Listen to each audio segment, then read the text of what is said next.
Mungkin katanya orang Yohana merasakan apa yang dirasakan oleh anak-anak yatim tersebut.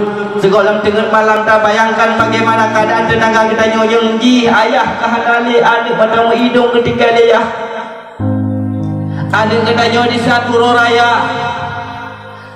napa tak belah baju baru tak pusuk tak pungui tak bedak, sedangkan anak yatim yang soblo mak mertua menyekan katanya perumun mak munyakan katanya petimang anak yatim yang so celain yang petimang anak yatim mak baik ne peroi mata anak yatim, baik ne biarkan air mata mereka mengalir karena mereka ingin seperti anak kita. Mak mertua Rasulullah sallallahu alaihi wasallam merupakan sirah anak yatim. Beliau merasakan sendiri bagaimana sakitnya keadaan, bagaimana sedihnya kekurangan kasih sayang daripada seorang ayah.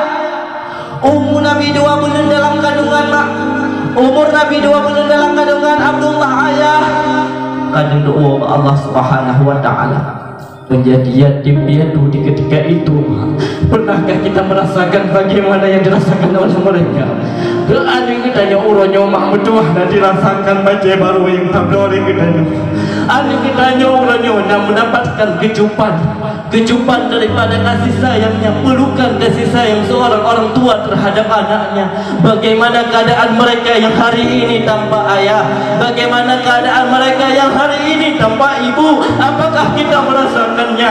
Jangan mak, jangan biarkan mereka hari ini meneteskan air mata.